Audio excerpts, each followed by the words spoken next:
नमस्कार दोस्तों, आप सभी का एक बार फिर से स्वागत है हमारे चैनल भारत यात्रा में। दोस्तों, अभी तक हमने भारत यात्रा नहीं कर पाया है, लेकिन अभी हमारे साथ जो मौजूद है, हमारे गांव, हमारे शहर, हमारे समस्तीपुर, हमारे रोसड़ा के लाल राजा भाई, जो कि साइकिल से भारत यात्रा करके अभी लौटे हैं अपने घर। दोस्तों, हम आपको बता दें, महज 128 दिन के अंदर इन्होंने 16 राज्य, 12,000 किलोमीटर और 12 ज्योतिर्लिंग का यात्रा करके सकुशल अपने घर, अपने परिवार के साथ पुनः इन्होंने वापस लौटे हैं। दोस्तों, आप देखते होंगे जैसे ही कोई नेता आते हैं और उनको जो है सम्मान के लिए काफ़ी सारे लोग आते हैं इनको सम्मान के लिए। इसी तरह से जब राजा भाई अपने गांव, हमारे गांव जब पहुंचे तो इनको स्वागत के लिए इनके दोस्त, इनके गांव के लोग, इनके घर के लोग और पूरे ग्राम वासियों के लोग इनका भव्य स्वागत किए हैं, इनको 12 ज्योतिर्लिंग यात्रा करने के उपरांत। दोस्तों, हमारे साथ राजा भाई है। सबसे पहले राजा जी, आपका बहुत बहुत स्वागत है। पहले हम इनको माला से इनको स्वागत करेंगे, फिर आगे बातचीत करेंगे कि किस तरह से इनका 128 दिन में 12 ज्योतिर्लिंग का जर्नी रहा। तो कंटिन्यू आप लोग बने रहें। तो राजा जी, बहुत बहुत स्वागत है आपको। आपने जो है बहुत ही काफ़ी अच्छा काम किया है। सबसे पहले आपका हमारे चैनल पे, भारत यात्रा पे आपका स्वागत। आपका भी स्वागत है हमारे गांव में। और हर हर महादेव। मैं NK राजा बिहारवाला और मैं समस्तीपुर जिला के रोसड़ा प्रखंड के एक छोटे से गांव बठा का रहने वाला हूं। और मैं 19 फरवरी को 12 ज्योतिर्लिंग की शुरुआत किया था। जी दोस्तों, हम आपको बता दें, महज 128 दिन में इन्होंने इस यात्रा को कंप्लीट किया है, और वो भी साइकिल से।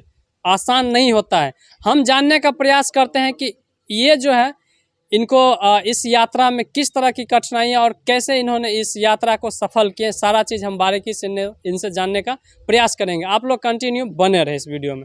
राजा जी, थोड़ा सा हमारे दर्शकों को बताइए कि 128 दिन का जो आपका यात्रा रहा, कैसे रहा, कहाँ से रहा और क्या क्या कठिनाइयों का सामना करना पड़ा और किस तरह से आप इस यात्रा को कंप्लीट कर पाए। सारे चीज़ हमारे दर्शकों को थोड़ा सा बताने का प्रयास करें। देखिए, हमने शुरुआत देवघर से किया था और देवघर से कामना की जाती है, मोक्ष की प्राप्ति काशी में होती है। तो देवघर से शुरुआत करने के बाद हम अपने दूसरे ज्योतिर्लिंग आंध्र प्रदेश चले आए, उड़ीसा, वेस्ट बंगाल होते हुए। और मल्लिकार्जुन आंध्र प्रदेश में दर्शन करने के बाद हम सीधा आ गए थे रामेश्वरम, जो कि 4 धाम में से एक धाम भी होता है। और वहाँ पे दर्शन करने के बाद हम आ गए थे महाराष्ट्र में। महाराष्ट्र में 3 ज्योतिर्लिंग है, त्र्यंबकेश्वर, भीमाशंकर और घृष्णेश्वर। गुजरात, महाराष्ट्र के बाद हम आ गए गुजरात में सोमनाथ और नागेश्वर। सोमनाथ और नागेश्वर के दर्शन करने के बाद हम आ गए MP में महाकालेश्वर, ओमकालेश्वर। और वहाँ से हम आ गए उत्तराखंड केदारनाथ। और वहाँ से हम आ गए काशी, जहाँ पे मोक्ष की प्राप्ति भी होती है काशी में। वहाँ पर हमने लास्ट किया था। अच्छा, ये 12 ज्योतिर्लिंग यात्रा करने का आपके माइंड में कैसे आया और आपको जो है क्या लगा कि हमको ये करना चाहिए? देखिए, ये माइंड की बात करते हम वैष्णो देवी से मैं गया था वहाँ पर दर्शन करने के लिए। और हमने मैया से बोला था कुछ ऐसा काम बोला जाए जो हम एक गांव में रहते हैं और वहाँ भीड़ से निकल के मैं कुछ अलग करना चाहता हूँ। वहीं से मुझे आइडिया आया था। तो फिर हम एक नॉर्मल फैमिली से बिलोंग करते हैं, तो हम बाइक का पेट्रोल का एफोर्ड नहीं कर पाएंगे, क्योंकि 12,000 किलोमीटर बाइक चलाना और उसका पेट्रोल का मेंटेन करना ये हमसे नहीं हो पाता।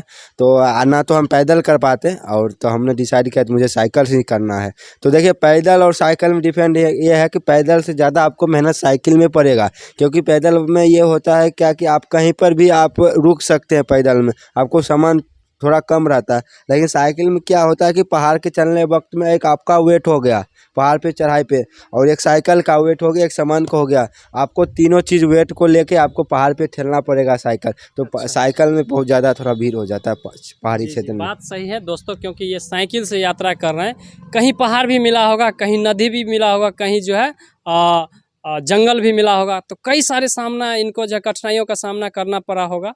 तो राजा जी, इस यात्रा करने में सबसे बड़ा किनका योगदान रहा? सबसे बड़ा योगदान रहा हमारे गांव वाले, हमारे मम्मी पापा और हमारे जो भी दर्शक देख रहे हैं पब्लिक, उनका सबसे ज़्यादा योगदान रहा। हाँ। आगे जब आप यात्रा किए, साइकिल से यात्रा किए, क्या क्या कठिनाइयों का सामना करना पड़ा? देखिए, कठिनाइयों को सामना तो आपको साउथ, उसके बाद महाराष्ट्र, और राजस्थान में आपको ये 3 जगह पे आपको सबसे ज़्यादा सामना करना पड़ेगा।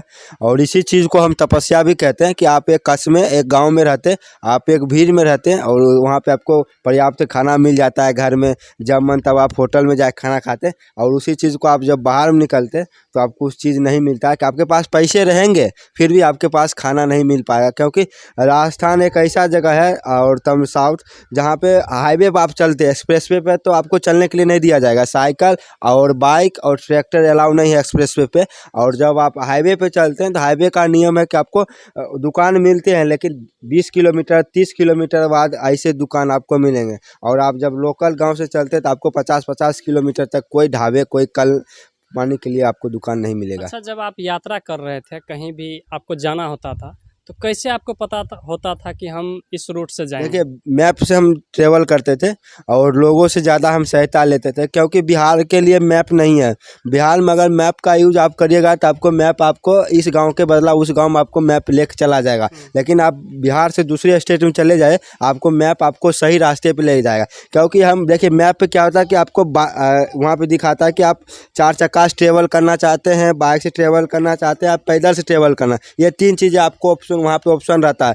तो हमने बाइक पे थोड़ा कम डिस्टेंस दिखाता है, तो वहाँ पे दूसरे स्टेट में हम बाइक डालते थे और उस पे हम साइकिल चलाते थे रोड पे। और जैसे ही बिहार में आए तो बिहार में बक्सर में हमें 1.5 घंटे घुमा दिया मैप ने साइकिल से। हम घूमते रह गए और लोग से भी पूछते रहे, कोई पे कोई जगह हमको रास्ते मिला ही नहीं था। तो हम ये चीज़ कहेंगे, बिहार में मैप की थोड़ी सी कमी है, उसको सुधारा जाए। अच्छा, साथ में जब निकले घर से तो क्या क्या चीज़ लेकर निकले थे? देखिए, साथ में हम कैंपिंग टेंट लिए थे, कुछ खाने की सामान लिए थे और कपड़ा उपड़ा लिए थे थोड़ी सी। अच्छा, कहाँ कहाँ दर्शन कर पाए, थोड़ा सा बता दें। हम 12 ज्योतिर्लिंग का दर्शन किए और 12 ज्योतिर्लिंग में हम देवघर शुरुआत किए थे और काशी में अंत किए थे। और हमारा इसमें 3 धाम भी हो गया। 3 धाम हम बात करें तो रामेश्वरम, जगन्नाथपुरी और द्वारका।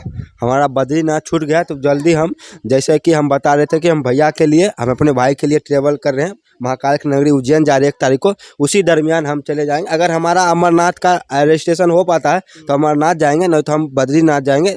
महाकाल की नगरी होके हम बद्रीनाथ चले जाएँ। बद्रीनाथ से गंगोत्री, यमुनोत्री, उसके बाद हेमकुंड, जो कि दुनिया का सबसे बड़ा ऊंचा शिव मंदिर है, तुंगनाथ है, जहाँ भगवान का पूजा होता है। हम वहाँ पे जाना चाहते हैं। जब यात्रा के लिए निकल रहे थे तो क्या लग रहा था कि आप इसको तय कर पाएंगे या नहीं? देखिए, मन में आया भी था? थोड़ा सा दिन होगा, 5 से 10 दिन आएगा मन में, उसके बाद धीरे धीरे आप उस चाल ढाल में आ जाएगा, तब आपको कभी नहीं लगेगा। जी दोस्तों, बहुत ही गर्व मान का जो है इन्होंने काम करके दिखाया। और काफ़ी जो है लोग इनका ये काम करके इन्होंने मात्र 128 दिन में 12 ज्योतिर्लिंग का यात्रा किए हैं। काफ़ी लोग खुशी हैं, मना रहे हैं। और इनके साथ इनका माता जी भी हैं, इनसे कुछ बात जानने का प्रयास करते हैं कि अपने बेटे के प्रति क्या ख्याल है। दोस्तों, देख सकते हैं राजा भाई और इनके साथ इनके मम्मी हैं और कुछ इनके ग्राम के लोग भी हैं। इनसे हम जानने का प्रयास कर रहे हैं कि आखिर राजा जी जो है इस तरह से जो है यात्रा करके आए हैं अपने गांव, कैसा इनको लग रहा है, किस तरह से माता जी आपको फील हो रहा है अभी? अभी कुछ नहीं फील, अभी तो बहुत खुशी है हम। अच्छा। इनके प्रति तो और सारा काम महादेव की भरोसा पर हो रहा है। जब इन्होंने यात्रा शुरू किए थे, जाने का जब प्लान बनाए थे, तो आपको क्या लग रहा था कि ये हो पाएगा या नहीं? हाँ, हो पाएगा। हम बहुत खुशी थे पहले से, मतलब मन में माने हुए थे कि नहीं ये जरूर करके आएंगे? हाँ, अच्छा, बहुत खुशी थे जब हम इसको खुशी पूर्वक इनको छोड़ दिए महादेव पर। गांव समाज के लोग अभी किस तरह से इनको देख रहे हैं? बहुत अच्छे ढंग से देख रहे हैं। अच्छा, इसमें कोई दुआ भाव नहीं है। सभी ग्रामीण लोग हैं, समाज के लोग हैं। मतलब आपको जो है पूरा उम्मीद था कि हमारा लड़का जो है भगवान 12 ज्योतिर्लिंग का जो यात्रा करने जा रहे हैं, ये सकुशल यात्रा करके और लौटेंगे। ये पहले से ही जो है उम्मीद था। चलिए, बहुत बहुत धन्यवाद। कुछ और भी लोग हैं इनके गांव से, कुछ जानने का। स्वागत है सर, आपका नाम? राम सगारथ महतो जी, ग्राम बटहा। जी जी, इसी गांव के रहने वाले हैं हम। अच्छा, और राजा भाई के लिए क्या कहना चाहते हैं? इनके लिए यही कहना चाहते हैं कि इस उम्र में लोग जैसे कि लड़कपना में रहता है, कुछ और अंडकबंड सोचता रहता है, लेकिन इनका जो मनोबल देखे, कुछ धर्म के प्रति ज़्यादा देखे। अच्छा, और जो इन्होंने ठाना उसको कर दिखाया। तो गांव के लिए हमें बहुत गौरव की बात है। जी जी। जो इससे धर्म के प्रति जो पीछे भागते जा रहे हैं लोग, थोड़ा सा उनकी अंदर जागरूकता बढ़ेगी।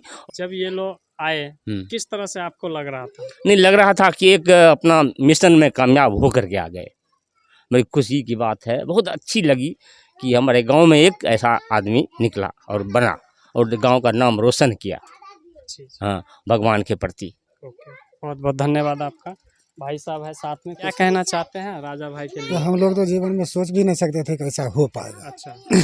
लेकिन इतना कम उम्र में इतना ऐसा लड़का हम्म। इतना अच्छा काम करके दिखाया कि हाँ, यहाँ तो जिस टाइम में ये आया था, ये पूरे ग्राउंड जितना देख रहे हैं पूरा भरा हुआ था। जितना भीड़ एक नेता के लिए भी नहीं होता है, इतना उतना भीड़ इनके उतना लिए भीड़ हुआ। था, उतना फूलों और मालों से गांव के लोग इसको सजाया। अच्छा। तो दोस्तों देखा आपने कि राजा भाई किस तरह से अपने जर्नी को, इस यात्रा को सफल कर पाए हैं।